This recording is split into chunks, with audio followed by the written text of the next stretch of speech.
The cold Manhattan air did little to cool the hot flush of humiliation rising on Kate's neck. There she stood, draped in a gown that had cost her a month's profit at the velvet rope of the city's most exclusive charity gala. And there he was, her ex-husband, Richard Sterling, smirking from the other side. "I'm sorry," the guard said, his voice flat. "Vance is not on the list." Richard's grin widened. He had orchestrated this, a public execution of her social standing. But just as the first tear threatened to fall, a voice smooth as aged whiskey and twice as potent cut through the night. "She is with me." The invitation had arrived a month ago, nestled amongst the bills and junk mail that constituted Kate Vance's new reality. It was thick, cream-colored cardstock, the kind that felt heavy with the promise of importance. The emblem of the Starlight Foundation was embossed in gold leaf at the top. For a moment she thought it was a mistake, a cruel joke forwarded from her old life. The life where she was, Mrs. Kate Sterling, wife of the tech boom titan, Richard Sterling, a man who collected companies like he collected art, with a cold, appraising eye and a focus solely on their value. Their divorce had been finalized 6 months prior, a brutal affair that stripped her of more than just her married name. Richard's lawyers, a pack of legal sharks from the prestigious firm of Cromwell and Swain, had painted her as a decorative gold digger. They'd argued that her contribution to his empire was non-existent, conveniently ignoring the countless dinners she'd hosted, the investors she'd charmed, and the social bridges she'd built that his abrasive personality would have otherwise burned. In the end, she'd walked away with a settlement that was insulting by their standards, but just enough for her to start over, far from his shadow. She had poured every ounce of that settlement and her soul into her true passion, jewelry design. Atelier Vance was her fledgling dream. A tiny studio in the meatpacking district where she crafted bespoke pieces, her hands finally creating something tangible, something that was hers alone. The Starlight Gala wasn't just a party. It was a nexus of the exact clientele she needed to reach. The guest list was a roll call of New York's elite old-money philanthropists, tech billionaires, art collectors, and fashion moguls. Getting her work in front of even one of them could change everything. She suspected Richard was a primary sponsor of the event. It was his favorite kind of philanthropy, the type that came with a press release and a photo opportunity. The thought of seeing him made her stomach clench. He had a new girlfriend, a model named Tiffany, who was a decade younger and possessed the kind of vacant beauty Richard now preferred. He had made it clear that in his world Kate Vance no longer existed. "You have to go." Her friend Clara had insisted over coffee. "You can't let him scare you out of your own future. Wear the most breathtaking thing you own, hold your head high, and network until your cheeks hurt from smiling." Clara was right. Hiding was not an option. This wasn't about him anymore. It was about her. So Kate had set to work. She spent weeks designing and crafting a single magnificent piece for herself, a necklace she called the Phoenix. It was a delicate, intricate creation of white gold and platinum, with a spray of tiny, ethically sourced diamonds that culminated in a single flawless fire opal at its center. The stone seemed to flicker with an internal light, a perfect metaphor for her own rebirth from the ashes of her marriage. The dress came next. She couldn't afford the haute couture she once wore, but she found a stunning floor-length gown of liquid silver silk from a rising designer. It was elegant, modern, and powerful. When she put it on for the first time in a long time, she didn't see the ghost of Mrs. Sterling in the mirror. She saw Kate Vance, founder and chief designer of Atelier Vance. On the night of the gala, a nervous energy buzzed under her skin. She did her own makeup, her hands surprisingly steady as she swept a dramatic black liner across her eyelids. She styled her own hair, letting it fall in soft waves over her shoulders. The Phoenix necklace felt cool against her skin, a talisman of her newfound strength. As the Uber wound its way through the glittering canyons of Midtown Manhattan, towards the Plaza Hotel where the gala was being held, a familiar dread began to creep in. What if Richard made a scene? What if people whispered behind their hands, pitying the cast-off wife? She pushed the thoughts away, focusing on her goal. She had a small, velvet-lined case in her clutch containing 3 of her finest pieces, a pair of sapphire earrings, a diamond-encrusted bracelet, and a stunning emerald cocktail ring. She just needed a chance. Just one conversation. 1 foot in the door. She had no idea the door was about to be slammed in her face. The scene outside the plaza was a controlled chaos of flashing cameras shouting paparazzi and a river of black-town cars. Kate paid her driver and stepped out the cool October air, a stark contrast to the nervous heat building inside her. She took a deep breath, the scent of expensive perfume and city grit filling her lungs, and joined the queue of elegantly dressed guests inching towards the entrance. The line moved slowly, a parade of Chanel bags and Rolex watches. As she drew closer, she could see the entrance was managed by a team of imposing security guards in black suits, their faces stoic as they checked names against a list on a tablet. And then she saw him. Richard. He wasn't in the queue, of course.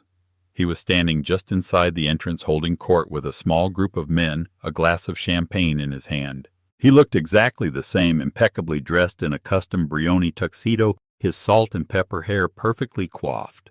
His new girlfriend Tiffany clung to his arm, looking bored and beautiful in a shockingly red dress. He hadn't seen her yet. Kate's heart hammered against her ribs. Maybe she could slip past. Maybe he wouldn't notice. She kept her eyes forward, focusing on the ornate gilded doors of the hotel. She was only 2 people away from the check-in point now. The couple in front of her, a well-known real estate mogul and his wife, were waved through with a deferential nod. It was her turn.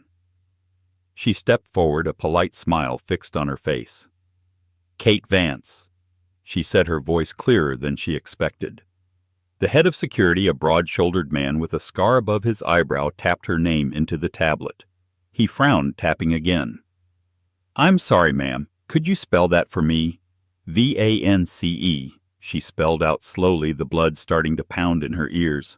His eyes scanned the screen. "I'm not seeing it. Are you sure the invitation was under this name?" "Yes, of course," she said, her smile starting to feel brittle. "Perhaps check under Sterling. Sometimes there are mix-ups." It tasted like ash to say her old name, but she was desperate. The guard tried the name, his expression unchanging. "No, nothing under Sterling either."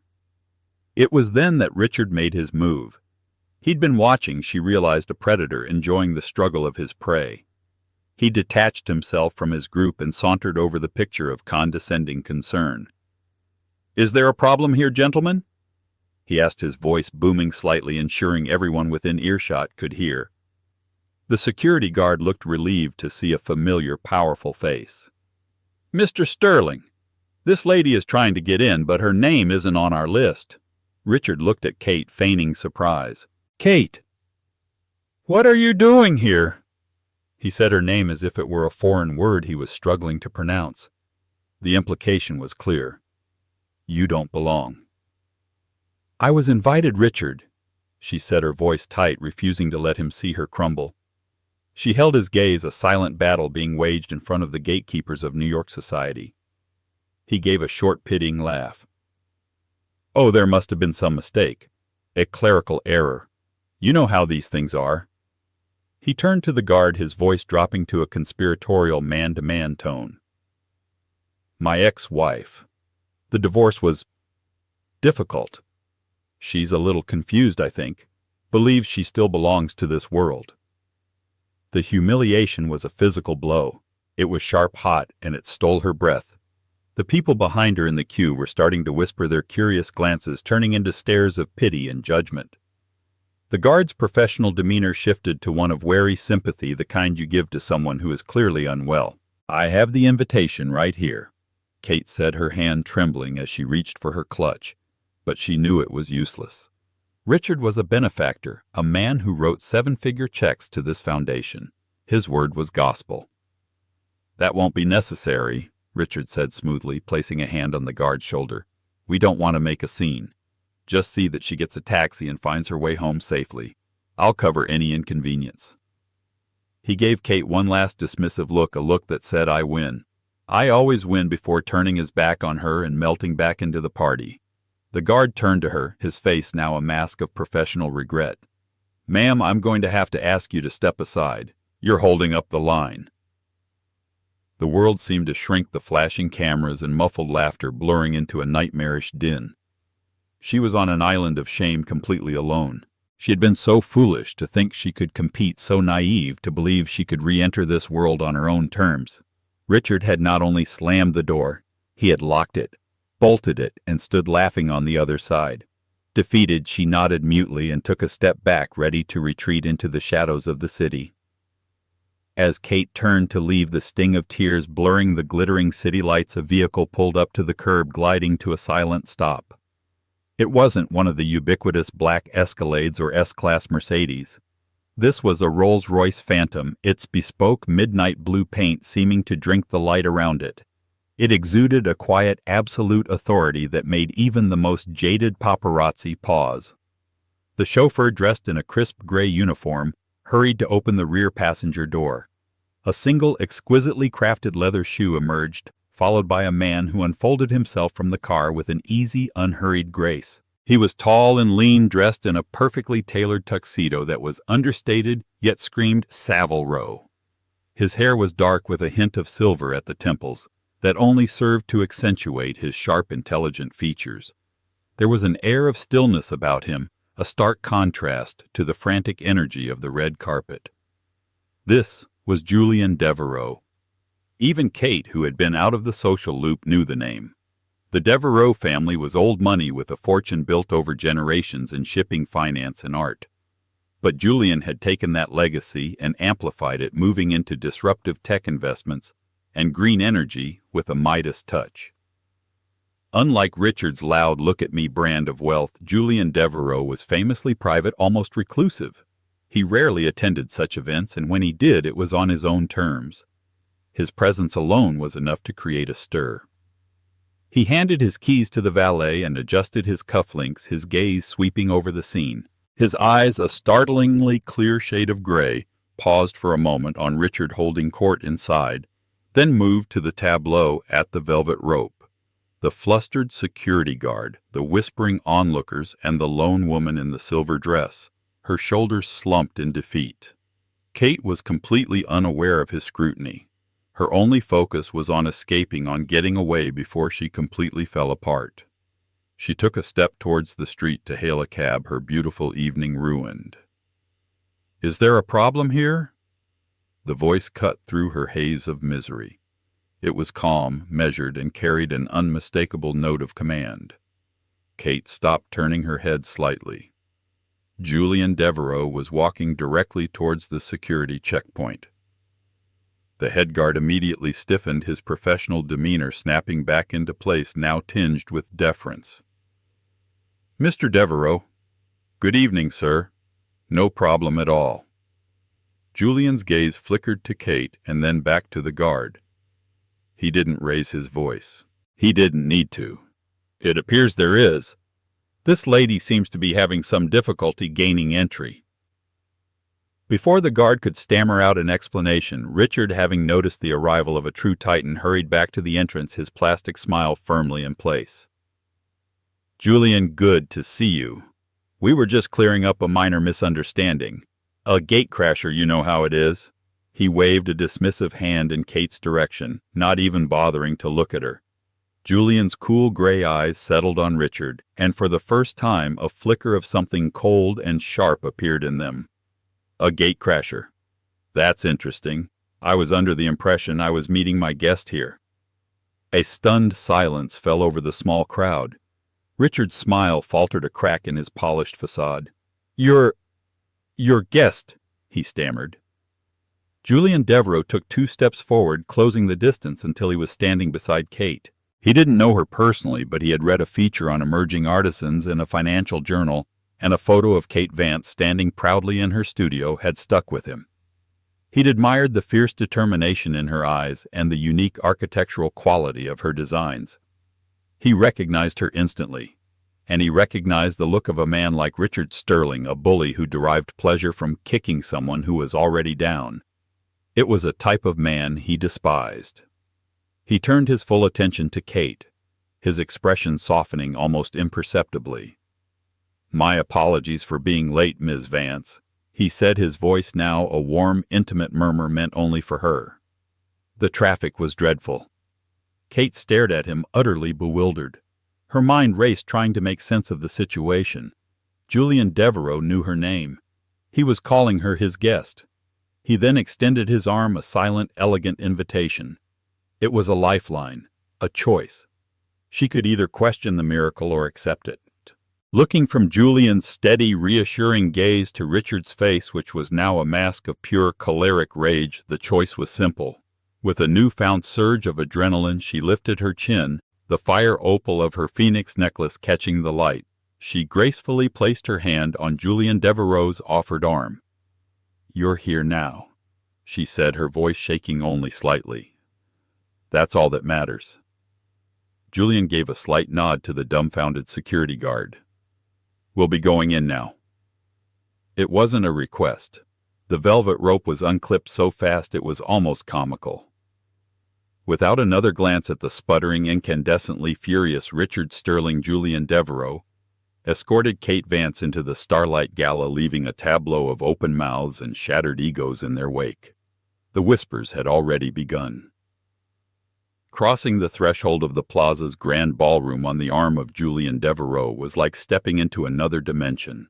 The air inside was thick with the scent of lilies and champagne, and the sound was a symphony of clinking crystal orchestral music and the low, powerful hum of 100 different conversations.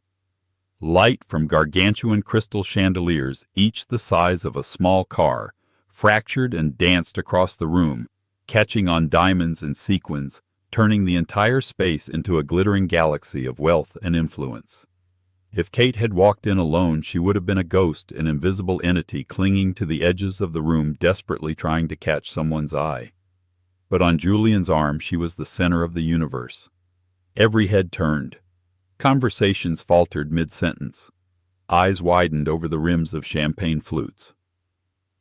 The social elite of New York were witnessing something impossible. The notoriously private Julian Devereux arriving not just fashionably late, but with Richard Sterling's disgraced ex-wife on his arm. The unspoken question hung in the air, electric and tantalizing. Why Kate could feel the weight of their stares, but for the first time it wasn't a burden. Shielded by Julian's formidable presence, the looks were not of pity, but of intrigue, curiosity, and even envy. Her earlier humiliation felt like a distant memory, a bad dream from which she had just been woken. She straightened her spine, the liquid silver of her dress shimmering with her every move. "Are you all right?" Julian's voice was low, a private anchor in the swirling sea of society.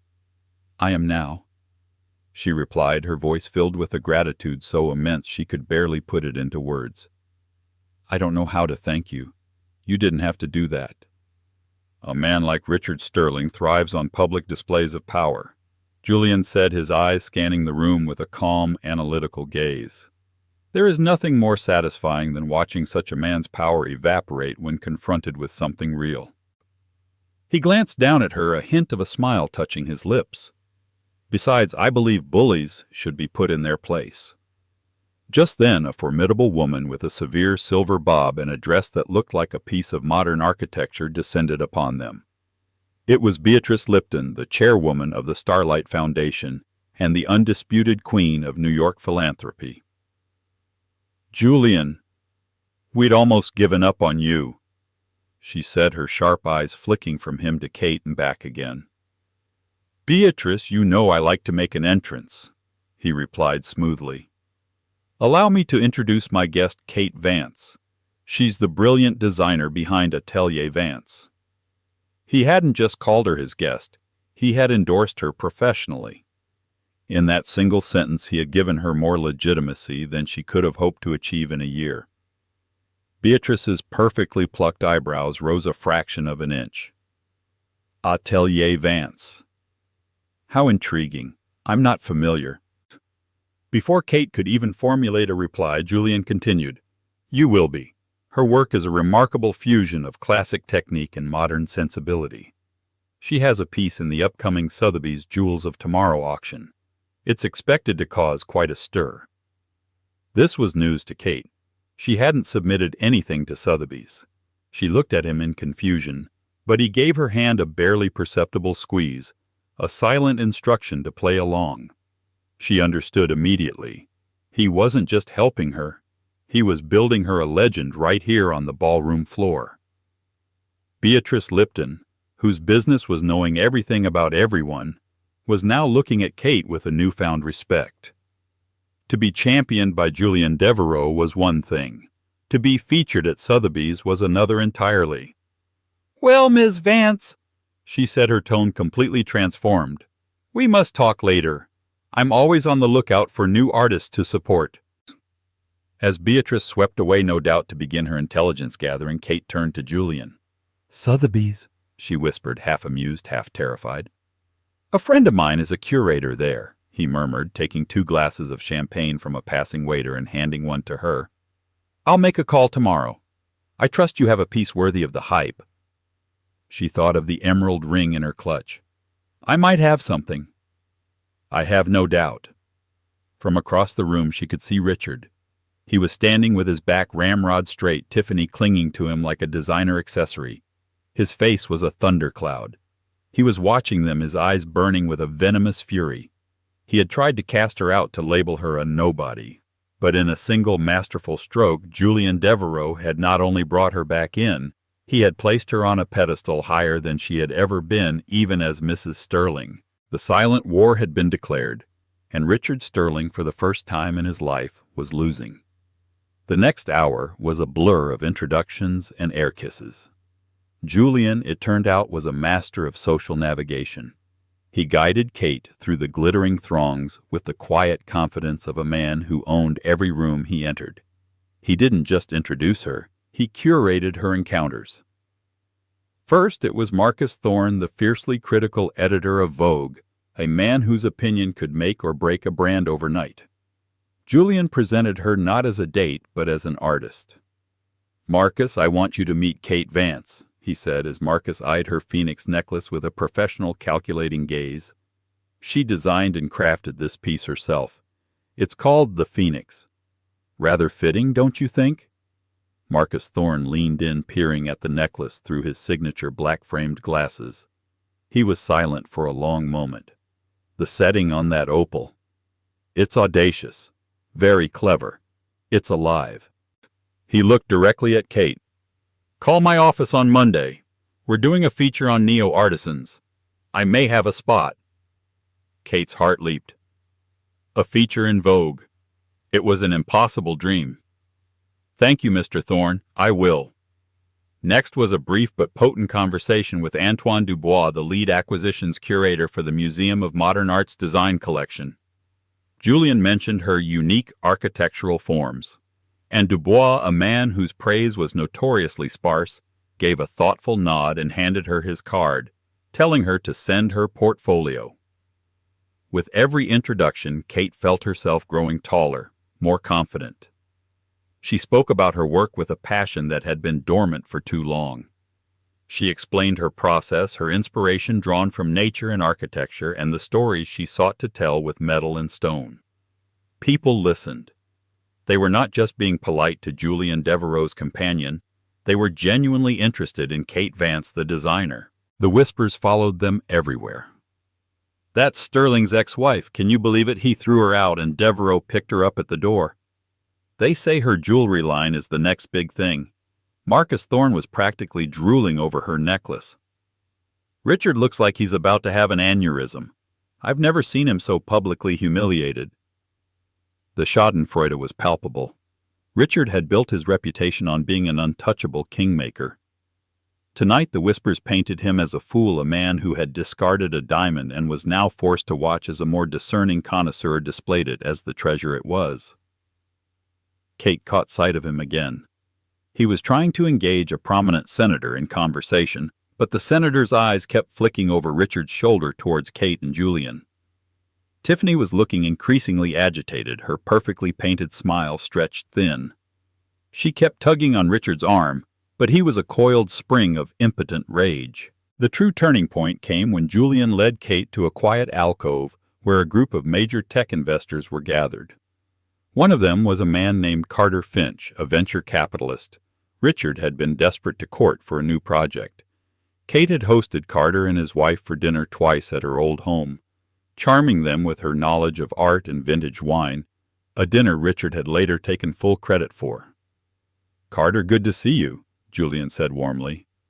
Carter Finch broke into a broad smile, his eyes lighting up. "Julian, I didn't think you were coming." His smile then extended to Kate. "And Kate, it's wonderful to see you. You look absolutely radiant. Richard didn't mention you were here." The subtle barb was not lost on anyone. "Kate is here as my guest," Julian stated simply. "She's launched her own bespoke jewelry house, Atelier Vance. The talent she used to apply to Richard's social calendar is now being put to much better use." Kate felt a blush of pleasure at the compliment. "It's lovely to see you again, Carter," she said. Carter looked from her to the fuming Richard across the room. He was a shrewd man who understood power dynamics better than anyone. He had seen the drama at the entrance. "Well," he said with a decisive clap of his hands, "Richard's loss is clearly the art world's gain. And yours, Julian." He then turned his full attention to Kate. "My wife's 50th is next month. I've been looking for something truly unique. Perhaps you and I should talk." It was a public shifting of allegiance, a clear and brutal signal. Carter Finch was aligning himself with Julian Devereux and by extension with Kate. The deal Richard had been chasing was in all likelihood dead. Richard had tried to bar her from the party, but in doing so he had inadvertently cost himself millions and handed her the greatest business opportunity of her life on a silver platter. The sight of Carter Finch pointedly engaging Kate in an animated conversation was the final straw for Richard. His carefully constructed world where he was the sun and everyone else were mere planets orbiting him was collapsing in real time. He couldn't stand it. He excused himself abruptly from his conversation, leaving Tiffany pouting, and strode across the ballroom, his face a mask of controlled fury. He intercepted Kate and Julian as they were moving from Carter Finch's group towards the terrace.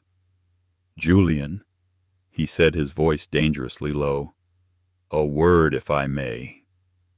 He completely ignored Kate as if she were a piece of furniture.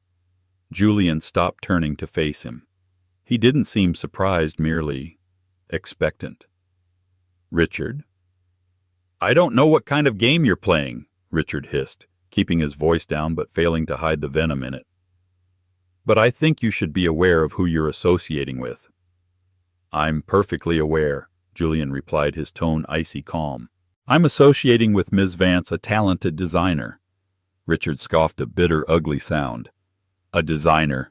Please, don't be naive. You know what she is. She was my wife. She didn't have a creative bone in her body until my money was on the line. She's a parasite, Julian, a world-class gold digger. She sees your deep pockets and she's latching on just like she did with me." Every word was a poisoned dart designed to wound Kate, to strip away the confidence she had just begun to wear so comfortably. The old Kate would have shrunk back, stung into silence by the familiar venom of his accusations. But the woman standing in the silver dress with the phoenix around her neck was not the old Kate. Before Julian could even respond, she stepped forward slightly, meeting her ex-husband's furious gaze with a look of glacial calm. "Is that what you tell yourself, Richard?" she asked, her voice clear and steady, drawing the attention of those nearby. "That I was nothing without you, because I remember things differently. I remember the Japanese investors you almost lost because you couldn't be bothered to learn a single thing about their culture. I remember entertaining them, speaking to them about the art of kintsugi and saving your deal. I remember rewriting your speeches so you sounded less like a tyrant and more like a visionary. I remember building the social network that you so arrogantly believe is yours alone."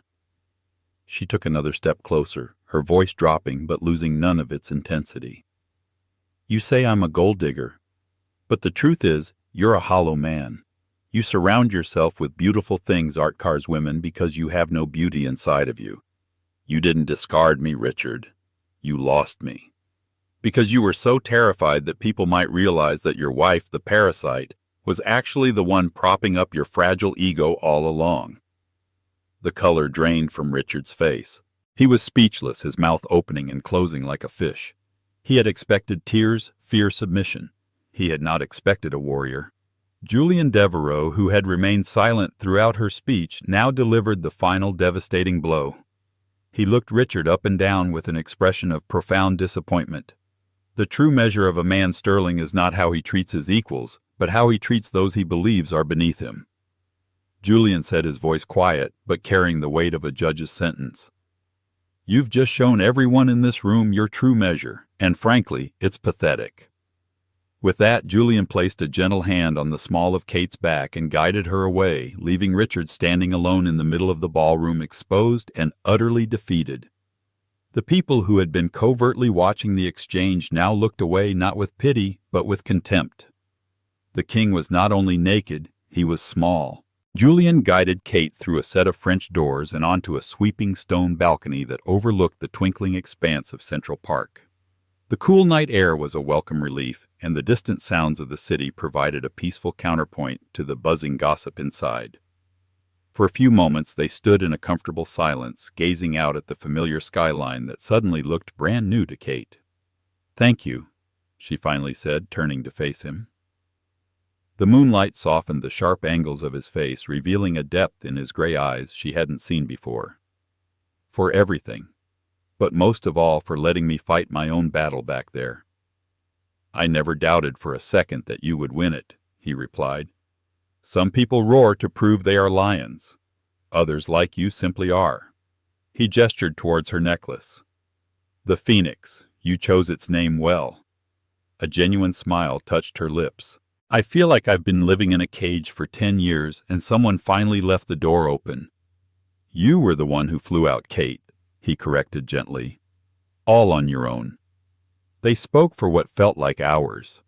He asked about her design process, and his questions were insightful, showing a genuine understanding of gemology and metalwork. He wasn't just making polite conversation, he was truly interested. She in turn felt comfortable enough to ask him a question that had been nagging at her. "Why?" she asked. "Why did you help me tonight? We've never met."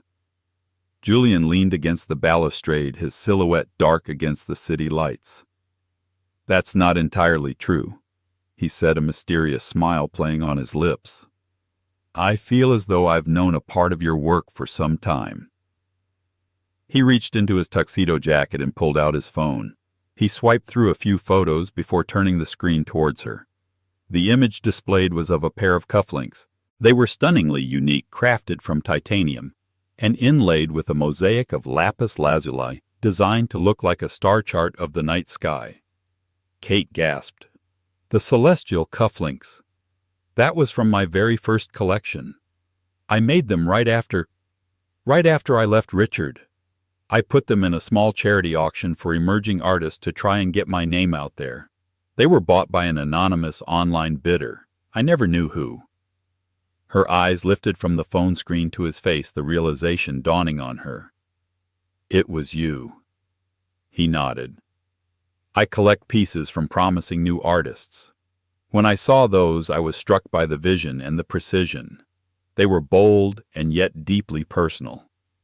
I looked up the artist Atelier Vance. I read an article about you, about your story. I was impressed. And when my curator friend mentioned he was looking for something fresh for the Jewels of Tomorrow exhibit, your name was the first that came to mind." He paused, his gaze steady and sincere. "I didn't defend you tonight to be a white knight, Kate. I did it because I believe in your talent. Sterling's brutish behavior simply provided the opportunity. I had already planned on introducing myself to you tonight and discussing the Sotheby's placement." The world tilted on its axis. This wasn't a random act of kindness. It wasn't a billionaire saving a damsel in distress for his own amusement. It was a calculated professional endorsement from someone who had recognized her worth long before this night. He hadn't rescued her from Richard's world. He had invited her into his a world where talent, not name or connections, was the ultimate currency. The gratitude she felt was so overwhelming it left her breathless. It wasn't just about the career boost, it was the validation. For years Richard had told her she was nothing, a mere accessory. And here was a man of far greater substance and taste, telling her she was an artist, and he had the receipts literally to prove it. I don't know what to say, she stammered, a single happy tear finally escaping and tracing a path down her cheek. Julian reached out, not to wipe the tear away, but to gently tap the fire opal at her throat. "Say you'll accept the spot at Sotheby's," he said softly. "Show them all what a phoenix can do when she's truly free to fly." As the gala began to wind down, the atmosphere had completely transformed. Richard, Sterling, and Tiffany had made a hasty, quiet exit an hour earlier, unable to withstand the cold shoulders and sympathetic glances now directed entirely at Kate. The story of the confrontation at the door, Julian's grand entrance, and Richard's subsequent verbal takedown had spread through the ballroom like wildfire. By the end of the night, Kate Vance wasn't the ex-wife. She was the main character. She had collected a dozen business cards from gallery owners, stylists, and potential clients, including a firm order from Carter Finch that would keep her studio busy for the next 6 months. The future of Atelier Vance, which had seemed so fragile just hours ago, was now blindingly bright. When Julian offered to see her home, she accepted without hesitation. They left the party to a flurry of camera flashes, but this time Kate didn't shrink from them. She smiled, a genuine, radiant smile that had nothing to do with the Sterling and everything to do with the Vance. The ride in the Rolls-Royce was quiet and comfortable. The city lights streamed past the window, painting the plush leather interior in strokes of neon and gold. "So," Julian said, breaking the silence as they neared her neighborhood, "Sotheby's will need the piece by the end of the week. Do you have something in mind?" Kate opened her clutch and carefully took out the velvet case. She opened it, revealing the emerald cocktail ring. It was a magnificent square-cut Colombian emerald set in a complex, cage-like platinum setting that was both modern and timeless. Julian took the case, his long fingers surprisingly gentle. He studied the ring under the dim interior light. "The Viridian Cage." He read the small inscription she had etched inside. "Why that name?"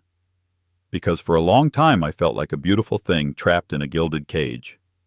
She answered honestly.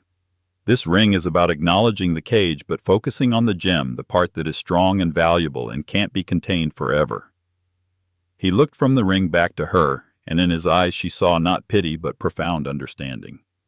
"It's a masterpiece, Kate. It will be the star of the auction." When the car pulled up outside her modest but charming brownstone, the chauffeur opened her door, but Kate remained seated for a moment. "Julian," she began, "I know I've said it a dozen times tonight, but I can't thank you." He held up a hand, stopping her. "Don't thank me. Just promise me something. Anything. Promise me you'll never let anyone ever again make you feel like you don't belong in any room you choose to enter. Your talent is your invitation." She met his gaze, and in that moment a connection was forged that was deeper than gratitude or business. It was a bond of mutual respect, a recognition of two minds seeing the world in the same way. "I promise," she said, her voice firm. He smiled, a true warm smile that transformed his entire face. "Good. Now my curator will be in touch tomorrow, and perhaps," he added, his voice dropping slightly, "you and I could have dinner next week to celebrate your imminent success. No business, no networking, just dinner." It wasn't a pity date or a power play. It was an invitation from a man who saw her, truly saw her, for who she was and who she was becoming. "I would like that very much," she said. As Kate Vance walked up the steps to her own front door, under the watchful, respectful gaze of Julian Devereux, she felt the last remnants of her old life fall away. She had walked to the gala that night, hoping for a small opportunity. She was walking away from it with a future she had previously only dared to dream of. The phoenix hadn't just risen from the ashes. She had taken flight, and the whole world was now her sky. 1 month after the Starlight Gala, the air inside the grand auction room at Sotheby's, New York, was electric. The event was Jewels of Tomorrow, and the room was a sea of discreet wealth collectors, investors, and museum curators who communicated in subtle nods and the almost imperceptible lift of a numbered paddle. Kate sat in the third row, her hands clasped tightly in her lap. To her right was Clara, who squeezed her hand in encouragement.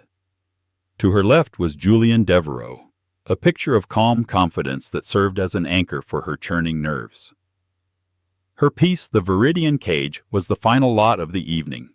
When its image flashed onto the large screens flanking the auctioneer's podium, a hushed murmur swept through the room. The Vogue feature had been published the week before, a stunning 2-page spread that lauded Kate Vance as a vital new voice in modern jewelry design. The article, coupled with the potent cocktail of gossip from the gala, had created an unprecedented buzz. Lot 24, The Viridian Cage, by Kate Vance. The auctioneer announced, his voice smooth and practiced.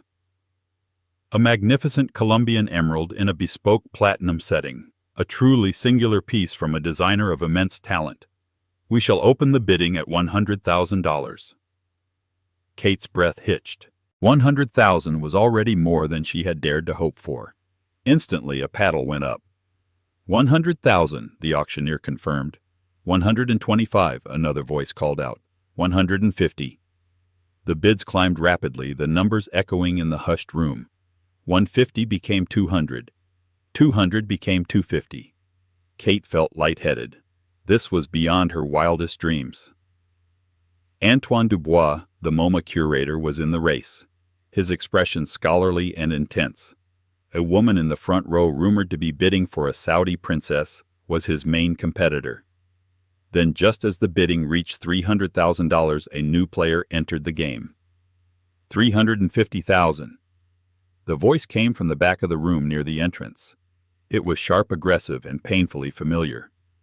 Kate's blood ran cold. She turned slowly, her heart sinking. There, standing in the shadows, was Richard Sterling.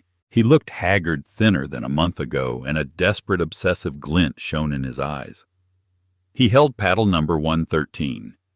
Julian's hand subtly rested on her arm, a silent message of support. "Ignore him," he murmured, his voice too low for anyone else to hear. "This is not about him." But it felt like it was. Richard wasn't just bidding on a ring. He was trying to buy back his narrative. He wanted to own her success, to possess the one thing that had been born from her freedom, and in doing so prove that she was still in some way his property. The Saudi representative bid $375. $400! Richard snapped immediately, his voice ringing with challenge. Antoine Dubois, the curator, adjusted his glasses and gave a calm, decisive nod. $450,000. $500,000? Richard's voice was getting louder now, drawing stares. This was no longer a sophisticated auction. It was a street fight. He was bleeding money, but his pride was hemorrhaging faster. A tense silence fell over the room. The auctioneer looked towards the curator. Dubois gave a small, regretful shake of his head. The museum had a budget. He had reached his limit. A triumphant, ugly smirk began to form on Richard's lips. He was going to win. He was going to take this from her. Going once. The auctioneer began his gaze on Richard. Going twice. $1 million. The voice was not Julian's. It was calm, clear, and came from his phone, which he had just lifted to his ear. Julian listened for a moment and then spoke to the auctioneer. "My apologies for the interruption. I am on the line with a private client of mine in Zurich. His bid is $1 million. The room erupted in gasps. Richard Sterling's face turned ashen.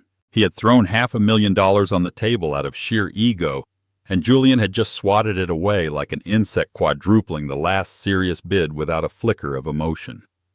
It was the ultimate power play, a demonstration that Richard wasn't even in the same league. He was a man playing checkers at a grandmaster's chess tournament. Humiliated, defeated, and now visibly shaking, Richard threw his paddle onto an empty chair and stormed out of the auction house, the heavy doors swinging shut behind him. $1 million going once. The auctioneer said, his professional poise barely concealing his own shock. Going twice. Sold to Mr. Devereaux's client. The room broke into applause. Kate turned to Julian, her eyes wide with a million questions. Who was that? Julian ended the call and slipped his phone back into his pocket. A slow smile spread across his face. "A very dear friend," he said, "the new head of acquisitions for the Devereux Foundation. We've just started a collection dedicated to modern decorative arts. I thought the Viridian cage would be the perfect piece to inaugurate it." He had not only ensured her ring sold for a life-changing amount, he had acquired it for his own family's prestigious collection, cementing its status as a true work of art. He hadn't rescued her. He had invested in her. Later that week, Kate's studio was a hive of activity. The news of the auction had made her the most sought-after designer in the city. Apprentices now handled the ringing phones and shipments while Kate focused on what she loved creating. She was sketching at her workbench when Julian arrived holding a bottle of champagne. They celebrated amidst the scent of polishing compounds and hot metal her world. As he poured the bubbling liquid, he told her he had heard that Carter Finch had officially pulled his venture capital from Richard's new project, citing a crisis of confidence in the leadership. Yet Tiffany the model had been photographed with a young Italian shipping heir. Richard's empire, both social and financial, was crumbling not from one grand explosion, but from 1,000 small cuts, each one delivered by his own hubris. Kate felt no joy at his downfall, only a quiet sense of justice. Her focus was no longer on him or the past. It was here in her studio, in the weight of a new piece of gold in her hands, in the warm, intelligent eyes of the man standing beside her. "To the inauguration," Julian toasted, clinking his glass against hers. "No," Kate said, smiling. "To building our own cages, and filling them with whatever we choose." He looked at her, his admiration clear. In her he saw not a phoenix who had risen from ashes, but a master architect who was now building a brand new world from the ground up, a world where she was both the creator and the queen. And so Kate's story reminds us that sometimes the greatest betrayals can lead to the most incredible breakthroughs. Her ex-husband tried to lock her out, to erase her from the world she helped build, but he only succeeded in pushing her into the spotlight she truly deserved. It's a powerful lesson in karma and self-worth. Never let the opinion of someone who doesn't value you define who you are. The right people, the ones who recognize your true brilliance, will always find a way to open the door for you. Kate's journey from being an overlooked wife to a celebrated artist had just begun, all because one man tried to block her and another saw her worth. Did you enjoy this story of revenge and rebirth? If you did, don't forget to hit that like button and share this video with someone who needs a reminder of their own power. Make sure you subscribe and turn on notifications so you don't miss our next real-life drama. Comment below with what you think Richard's reaction was the next day. We'll see you in the next story.